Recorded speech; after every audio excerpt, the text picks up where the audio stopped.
Sí. Para llevarse 10 asistentes del curso y ya está. Oslo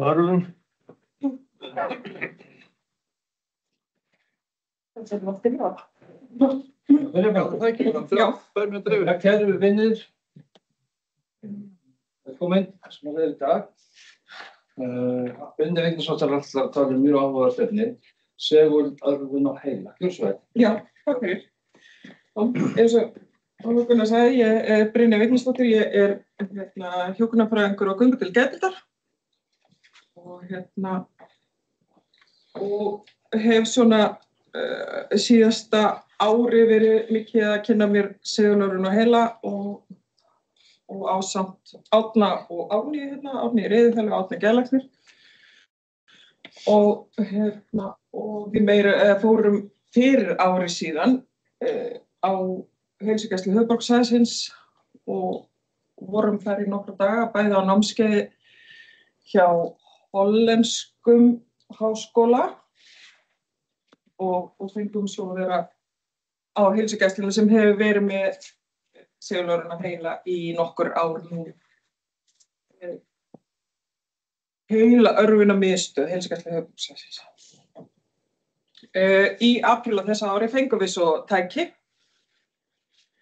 TMS tæki og vorum í 2 daga með starfsmanni frá Vaka Venture í Danmörku sem kom og setti saman tækið og allt það og hjálpaði okkur. Og síðan höfum við verið að veita þessa meðferð á göngudeild geðdeildar.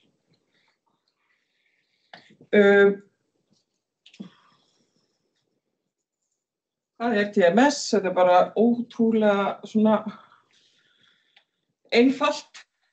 Þetta er lítið ífarandi heilaörvun og meðferð þar sem við notum rafsegulbylgjur til að örva taugafrumur á heilanum.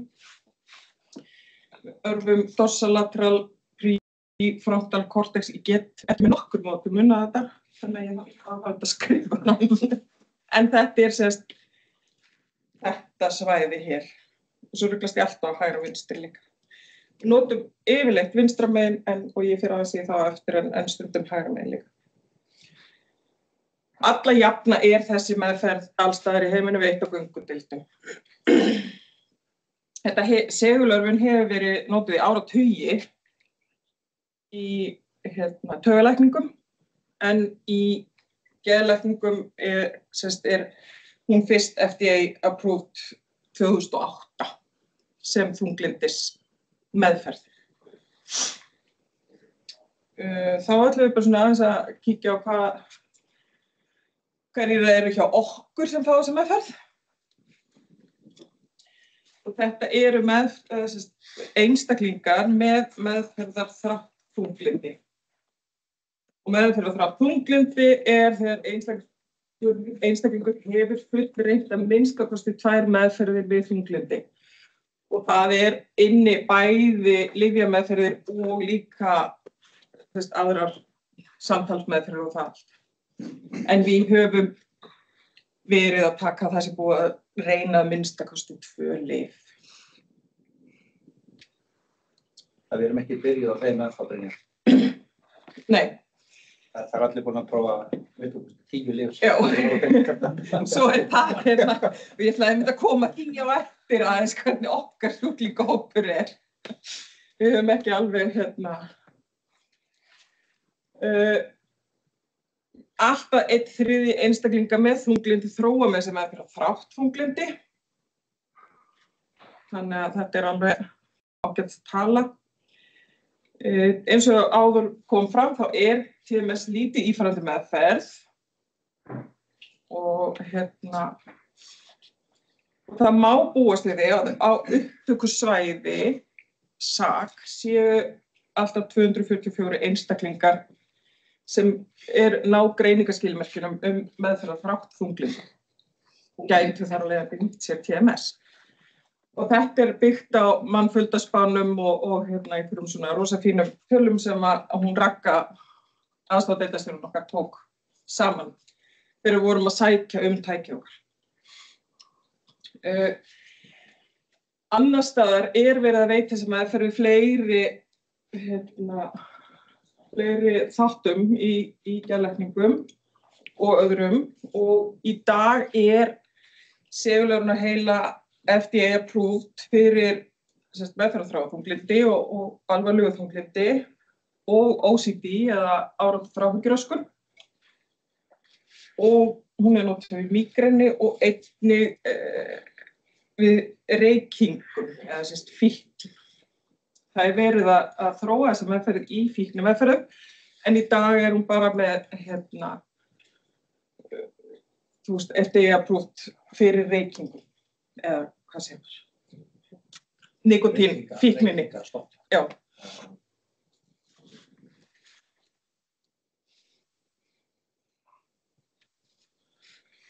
Í dag, frá því í apríl, þá hafa 9 einstaklingar lokið meðferð. Það eru 6 einstaklingar í meðferð. Í dag getum við bara veitt á hverjum tíma 6 meðferðir. Og það bara vegna þess að við höfum ekki fengið fjármagn með þessu. Þannig að við erum bara að bæta þessu ofan á allt hitt sem við erum að gera. En svo við erum svolítið ríkt í Þannig að við höfum ekki fengið í rauninni neitt stöðugildi með þessu. Þannig að eins og staðan þá náum við bara 6 einstaklingum á hverjum tíma.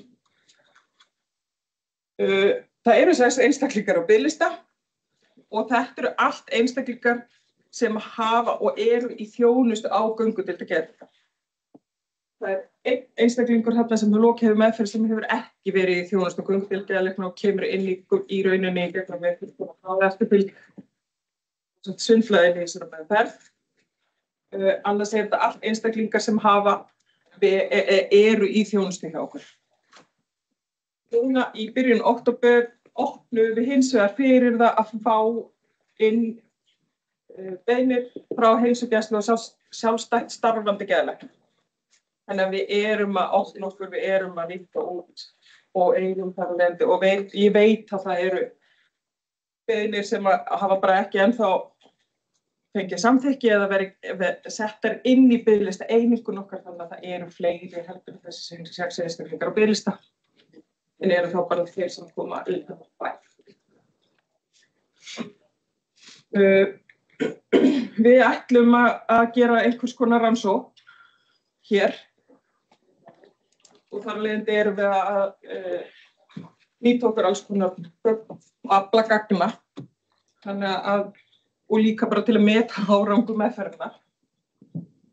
Þannig að í upphafi meðferðar fær fólk 4 sjálfsmatskvarða, það PAQ sem þunglyndskvarði, stuttur, það GD2 sem líka þunglyndskvarði aðeins lengri, það GAT sem kvíðakvarði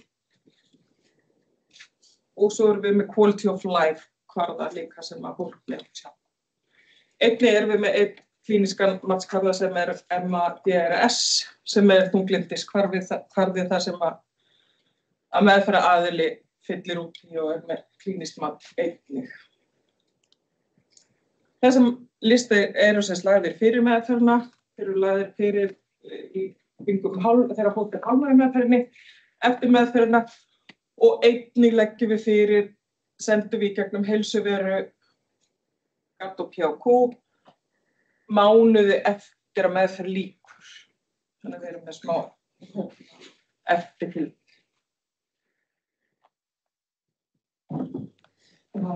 Þetta svona, við ætlum að athuga hvort að við séum ekki örugglega á pari við alla aðra sem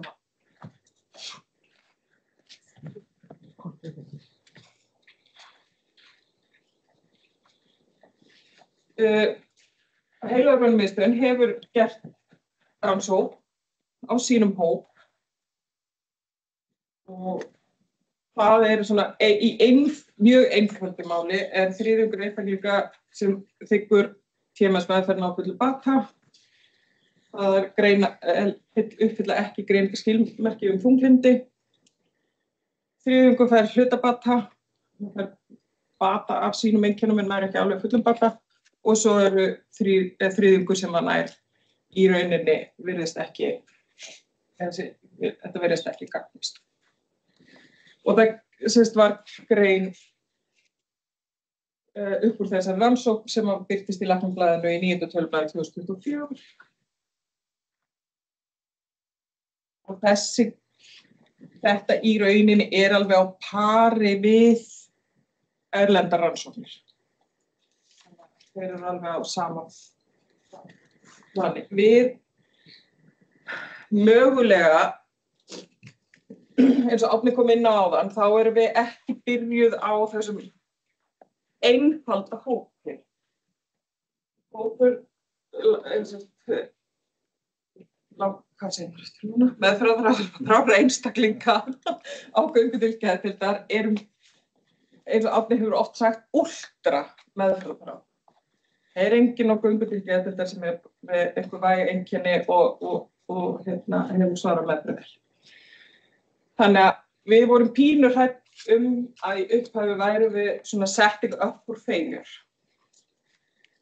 Ég get ekki í rauninni ekki byggt neinar niðurstöður neitt af því ég er með svo lítið þýði. Þessi nýju einstaklingar segja svo rosa lítið. En af þessum nýju þá veit ég að það allavega 2 sem hafa náð fullum bata. Þannig að við erum ekki svo langt frá í rauninni þessum rannsóknum. Þannig að og það eru þarna hlutafalli inni líka. Ég bara, ég segi, ég get ekki sagt neitt. En þannig að við erum mjög bjartsýn og við erum mjög vongóð. Og eiginlega bara rosalega spennt fyrir að halda áfram og fara líka að opna þetta og fá örlítið svona að við teljum meiri möguleika á bata. Þau eru svona hæfilega bjartsýn fyrir okkar fólk. Og við reynum nú alltaf að vera svolítið bjartsýn.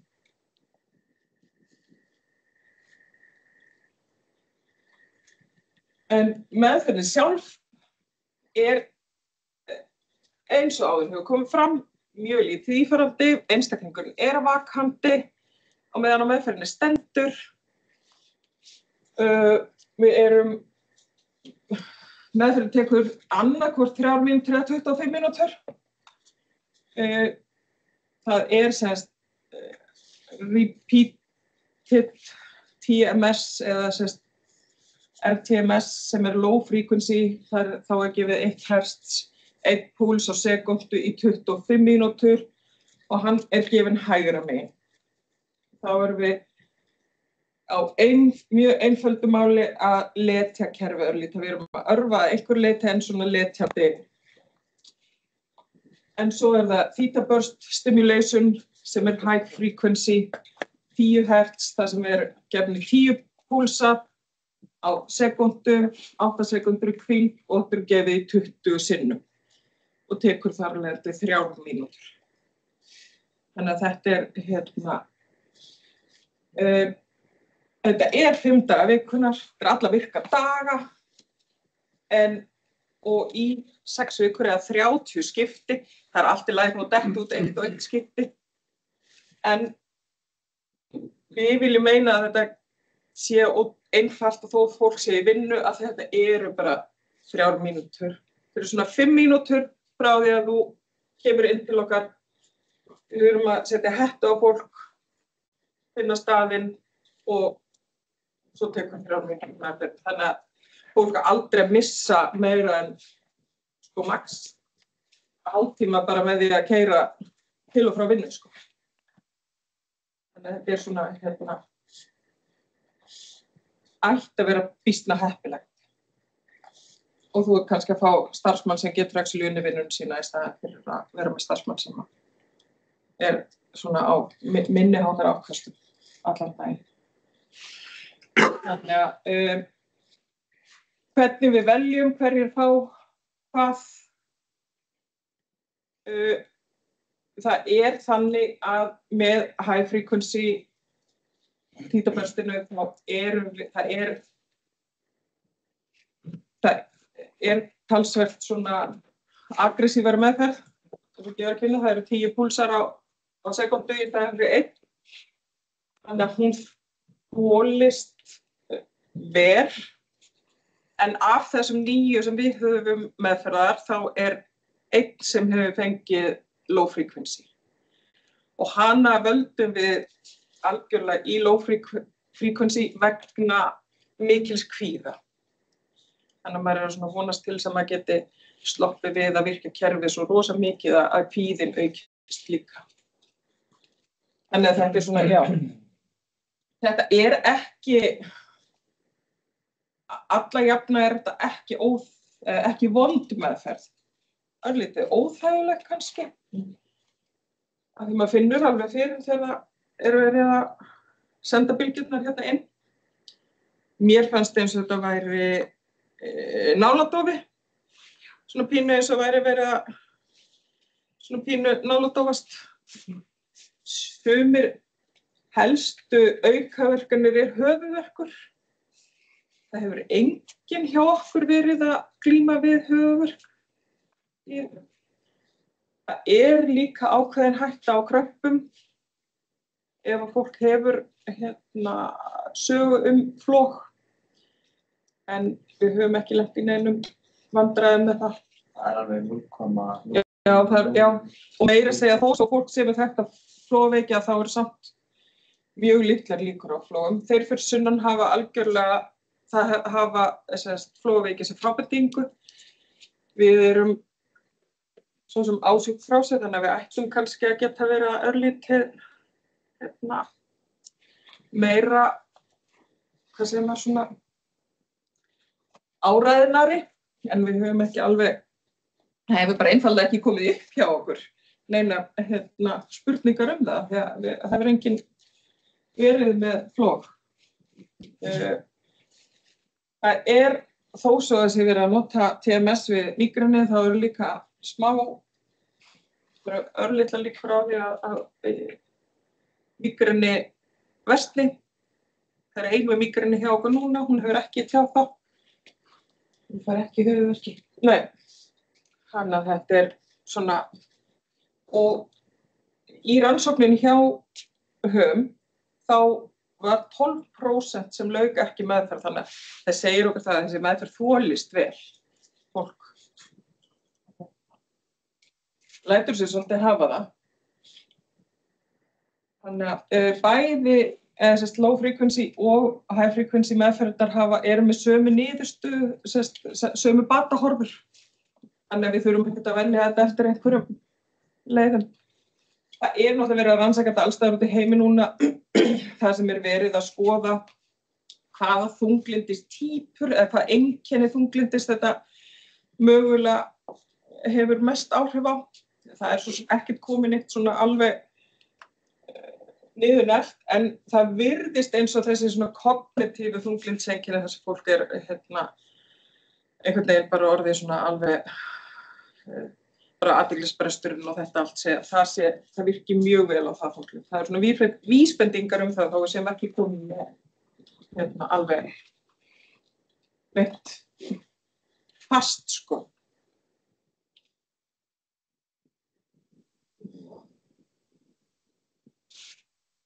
Það myndbanda átna þar sem við erum að reyna að finna mótorþresholdi hjá honum og til þess að finna meðferðarstyrkinn sem við gefum og fyrir að finna mótorþreshold og það þýðir við erum reyndar aðeins og erum aðeins ýkt í þessu. Vitið þið hvort maður getur fengið? Já.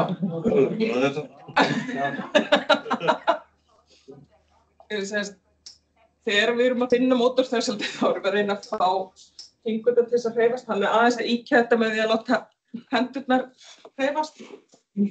Með því að finna mótorþresholdi þá erum við að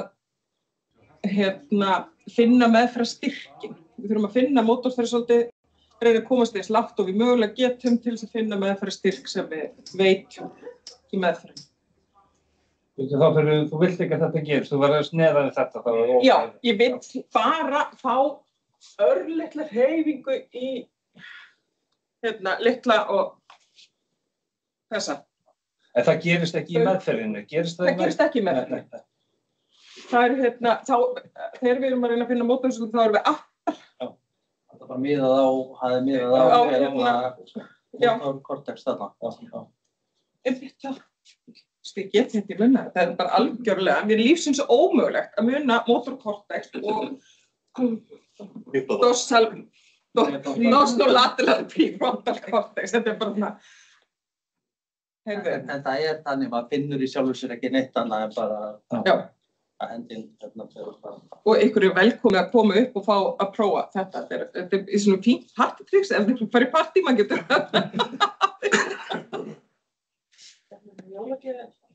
Já. Hérna ætlaði ég að sýna ykkur semst meðferð. Ætla hún detti. Þetta er æði.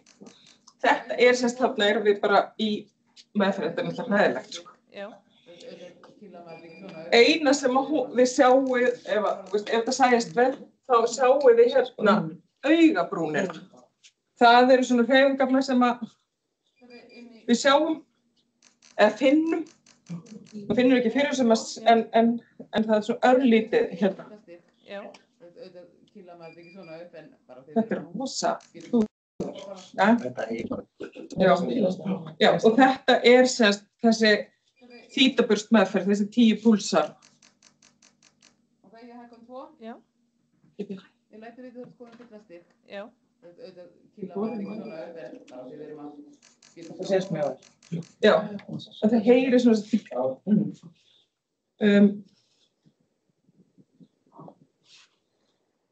þarna er annað. Þá er eitthvað Þannig fyrir þetta, það sést eiginlega alveg rosalega illa hérna, en þetta fór ekki í augabrúnina mér, þetta fór í hérna kjálka. Ég var svona eins og hérna, ég væri, já. Og þetta er semst tækið og þarna eru. Hvað fyrkastu þarna? Ég hef komin í full. Já, það er þannig sko að þegar verið að gera þetta að það er bundin mótkortex og fyrstu meðferðirnar í raun og veru gefnar aðeins undir þeim styrk sem þarf. En þegar við prófum þetta, við erum margir upp á gangi búin að setja eftir stólinn og fá eina meðferð eða 2. Þá að byrja sko í fyrstu púlsunum, kannski hálfum styrk, en bara meðan fyrsta meðferð var gefin, að þá var styrkurinn skrúaður upp í alveg 120% af móttöðspressor til að bara finna hvernig það væri að fá þetta á öllum krafti. Og ef við höfum þólað það vel og eins og það sé komið við höfuð á manni og hún er fisk í önnu, þetta er það sem að finna. Já. Hvað var áhrifin árangurinn lengi? Af hverju meðferð? Cirka ár, plus, mínus. Þeir eru fyrir sunnan eitthvað aðeins að taka aftur inn með þá sem eru að relapsa. Og það er þá svona öðru hvoru megin við árið. Þannig að það er alveg ágætis. Í rauninni er ég svo búin og ætlaði bara að hafa spurningar og umræður. Það er í raun og veru allt öðruvísi en önnur þunglyndismeðferð því að öll þunglyndismeðferð alveg saman hvort það eru raflækningar, lyf eða viðtalsmeðferð. Það eitt er það að þú meðhöndlar bráðapassan en svo taktu alltaf einhverja viðhaldsmeðferð. Það er þannig að hvernig þú færð, það er í raun og veru það sem mér finnst einhvern veginn fyrst óskiljanlegast hvernig þetta áhrifun að þessu halda mikið lengur sko. Þarf þetta fólk ekki að vera einhverja lyfjum líka? Það er ekki krafa það sko. Það er ekki krafa að hætta á lyfjum og aðferð í meðferð eða eru á lyfjum. Nei. Ég hef ekki breytingar á meðferðin stendur. En spurningamerkjum það að mikið af GABA örvandi lyfjum, sérstaklega mikið af róandi lyfjum, bensólyfjum geti mögulega truflað örvunum að háiskamla þeim. En það hefur verið eiginlega alveg, við hefum verið, og móttöðspressor er bara mjög misjafnt eftir einstaklingum. Og mér finnst það ekki, við geta einhvern veginn pinpointað hvort að fólk eru á mikið róandi lyfjum eða ekki. Það er einhvern veginn bara sem haps. Það engar sko, Framhaldsspurning frá Sigurði. Já. Það eru einhverjir sem sagði það eru einhverjir rílapsa eftir ár pluss mínus. Já. Það eru einhverjir sem rílapsa ekki. Við erum bara ekki með nógu langan tíma, já, við erum bara sko Við erum að gera þetta frá því 22 þarna í allavega eða lengur í Reykjavík. Það eru einhverjir sem koma allavega ekki aftur. Já, við veitum svo sem ekki hvað En við vitum ekki, við erum ekki með eftirfylgdina í svona mörg ár. Ég man ekki alveg með eftirfylgdina hjá þeim hvort það er allavega eftir mánuð og hvort það er aftur eftir hálft ár, en það er svo, og svo er það ekki meir, sko. Þannig að við erum ekki með, allavega ekki hér, neitt data það hvort að fólk rílapsa eða ekki, sko.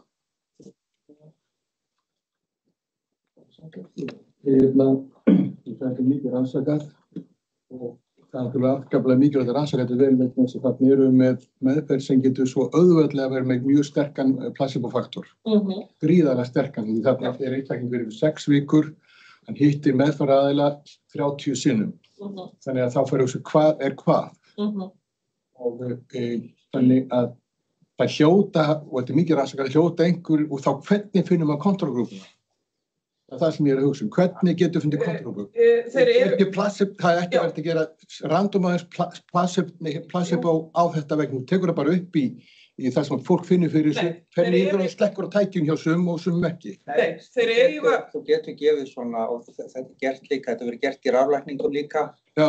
Og þessu, þú getur alveg gefið svona sjam meðferð. Það er það sem ég er að segja. Þannig að tækið pípir og gefur allt skilur. Og þú finnur fyrir því, en það væri ekta rannsókn til að vita alveg hvað þetta virka vel. Það er búið að gera þannig. Þannig rannsóknir sem voru gerðar upphaflega til að fá þetta FDA í Bandaríkjunum, sem er 2008. Og það til dæmis í Og er það svipuð svona, cirka svipað árangur í því? Já. Og það til dæmis það er svo mikið tala um sílósíbi núna. Það að placebo rannsaka það verður það bil ómögulegt. Það verður það ómögulegt, já. Af því að náttúrulega hvort þú ferð að fá ofskynjanir og hvort þú ferð ofskynjanir eða ekki, sko, það er náttúrulega algjörlega vita gjörsamlega augljós, sko. Það ætti að vera þetta sanna að raunverulega þetta virki, sko. Það er búið að gera það, já. Það getur fengið svona 2008 í Bandaríkjunum. Svo langt síðan. Já, það er langt síðan þetta. Svona coil sem gefa í rauninni ekki segulbylgjur en fólk bara kemur, þetta er bara svo tillingur og dropp át og það er beint í vinnu og ég stýttri að gefa þér meðferð. Ég meina það, í svona meðferðum er oft og þú verður alltaf ríkur sem rakkarinn en að þú eigir rakkarastofum í stofum og þú klippir ekki 2 í einu. Hérna er bara 3, hérna ertu bara, þetta er bara eins og í hjartanu, segulómuna hjarta tekur 45 mínútur, þannig að venjulega ómun tekur 10. Þannig að þess vegna verður segulómuna aldrei fyrir massans. En hérna er bara 3 mínútur og undirbúningur þegar þú stilla þetta inn er mjög stuttur. Sko, já, það er þannig að þú gætir tekið með svona klínik sem væri bara með þetta. Já. Og þá getur þú tekið 20 manns á dag. Þeir fyrir sunnan eru með 13 minni mig, manns á dag. Af því að við vitum aldrei hvort við þurfum 20 mínútur meðferðina eða 30 mínútur. Þannig að við gefum hálftíma í það. Já, hvernig ákveðið það, einmitt? Hvernig ákveðið það, þú veist, ef að ég fæ... Sko, ef að þú kæmir til mín og hann þarf klukkutíma. Já.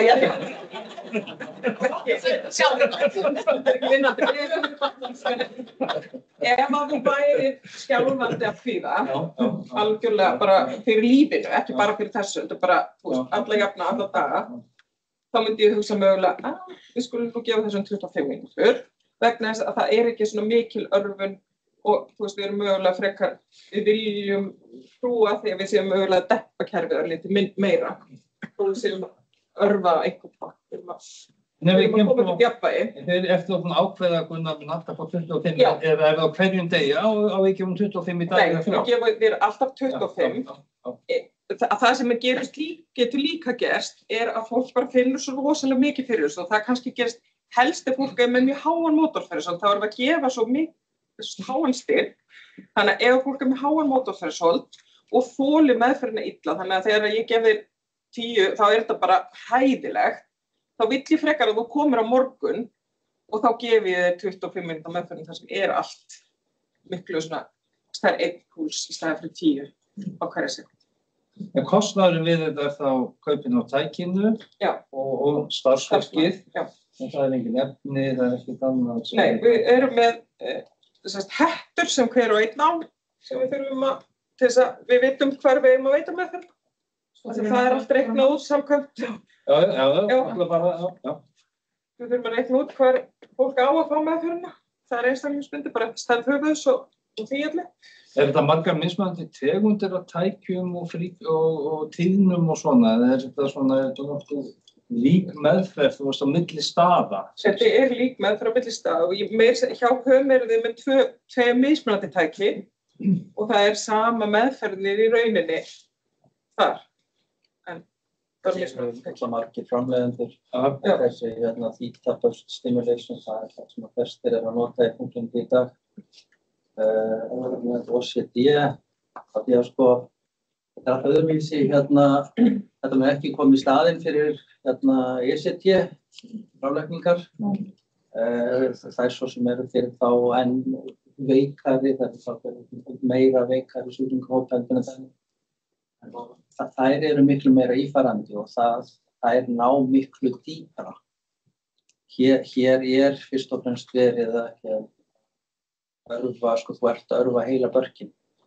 Við erum bara rafbaukirnar, eru bara í yfirborðinu. Sko. Það er ekkert margar sentimetrar. Þú myndar segulsvið sem að síðan myndar rafsvið inni við heila börkin.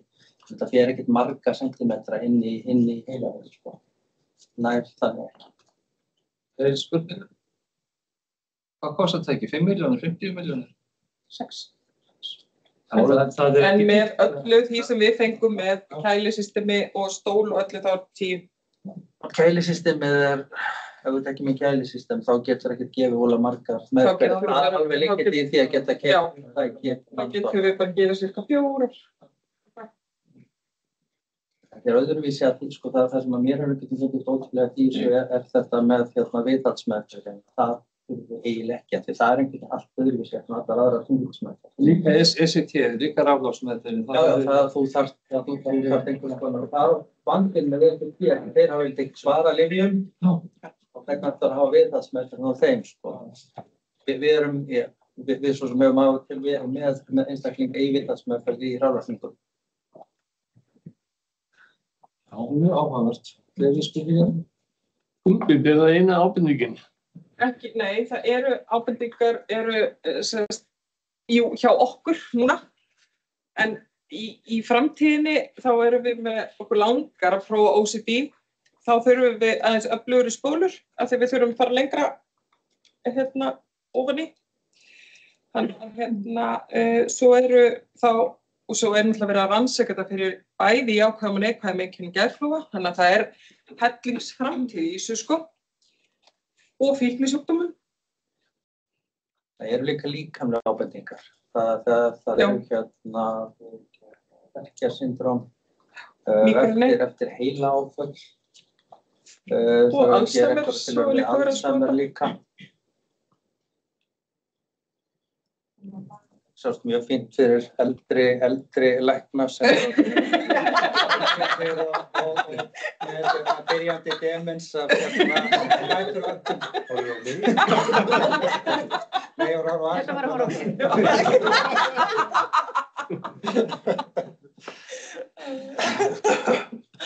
Það eru alls konar rannsóknir í gangi, en eins og erum við bara með þunglyndi. Og þú mátt keyra á staðinn, þú mátt keyra heim og þú mátt fara og vinna á liftar og stýra krana, bara það sem er eftir. Er þetta ekki gjörið fyrir svona framkvæmda sama einstaklinga að kaupa sér svona tæki og setja upp stofu? Vitsmöndum, það er þessi sjúklingur sem setti í gang bráði spurning mig, getið þið spilað á píanóið eftir þetta? Já, frábært, ég var aldrei gett það áður. En það er ekki samengi að við megum ekki rukkafriksmeðferð. Nei. Það verður dokknum að það. Okkur byrja að borga fyrir lyfin. Já. Ok. Ekki að vissu með fjölmikið ráðasjúkdóma þá Nei, ok, já. það er ekki allt frýtt með geður á lífin, sko. En er það út af því að það verða meðhundla geðsjúkdóma Við vitum ekki, þetta bara orðinu frá Sjúkratryggingum. Já. Þannig að þau fyrir sunnan þau eru ekki heldur, sko, þannig að það er ekki mikið upp á þessu að hafa.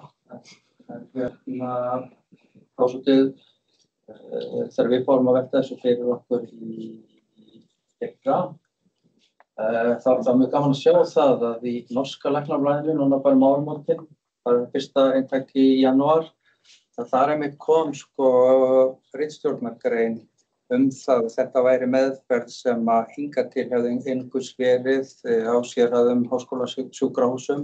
Þetta væri komið þangað að næsta skref væri að færa þetta út í héruðum. Þannig að praktískt séð það sem við verðum. Já, en það er alveg í því samhengi, þá er sérst MagVenture sem sendi okkur tækið, voru ótrúlega spenntir fyrir og við fengum mjög góð verð. Þeir voru með til í að lána okkur tæki, sérst þá bara til árs og þá sérst ekki mikið hælbúnað og svo. Til að sýna fram á, sérst Norðurlöndunum, Noregi, Svíþjóð og Danmörku, fram á að væri hægt að praktísera með þetta úti í feltinu, en ekki bara á stóru sjúkrahúsunum í stórbæjum. En þetta hefur ekki verið, þeir eru að reyna að nýta okkur sem svona. Það er alltaf hægt í Skandinavíu, Þýskalandi, Bandaríkjunum, keyra stóri trukka með segulónskoðunartækjum sveitur. Og spannstæðum. En þeir hafa ekki verið að fá svona. Afþurrkur, hver sem er. En þeir hafa ekki verið að fá sérst litlu staðina til þess að kaupa svona tæki, sko. Þannig að þeir eru að reyna að nýta okkur svona eksempel, sko. Það er ekki þess að Eyrún Jónsson okkur, sko, ég bara fyrir samfélags skán, en þá kemti Helsingborg og kemti Kríkvangstad. Og ég menna Helsingborg og upptökur sæði over Reykjavík. Þetta er mér, sko. Þetta er svo eftir að minna, þetta hérna er pínubóns í sögum. Þannig að fyrir framleiðendur er það bara gríðarlegur bónus að fá þetta gert hérna. Það er spurninga. Það er settur á kæl, er það tækið? Það er hérna. Já, spólan, sérst það sem gefur segulónum. Þetta þessi hús. Það hittar það. Já. Það hittar, þetta er svona kóil með sem að þegar rammarinn fer þarna í gegnum þá býr hann til segulsviðið og hann snarhitnar kælubúnað á hann. Það er vökvi sem að kæla vökvi sem að ég man ekki hvað það er gefa 5 meðferðir á dag ef það væri ekki slútað ef það væri ekki með 4 á dag ef það væri ekki kælubúnað. Það tekur svo langan tíma að búa. Hvað tekur þetta mörg vött þetta er í gangi? Þetta er það.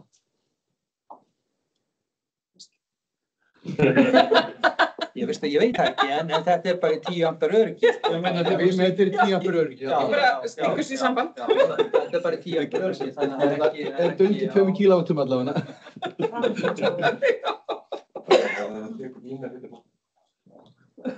segir þið? Minna heitibúðurinn. Já. En enn sem komið sko, því að þegar við erum að tala um hlutafata og hlutafata, allar þunglyndisrannsóknir alveg sama hvort þú ert með lyf eða rafmagn eða ketamín eða viðtalsmeðferð, að einstaklingur, hann hefur svarað meðferð ef hann lækkar 50 stig á klínískum kvörðum. Það er það sem að hlutafatið þýðir, sko. Það er klínískt signifikant fyrir sjúklinginn. Já, með það. Já, það er umtalsverður líða. Þannig að þegar við erum að tala í lyfjatilraunum að 60% sjúklinga hafi svarað meðferðinni, það þýðir það sem að Brynja kallaði hlutafata. Já, það skil.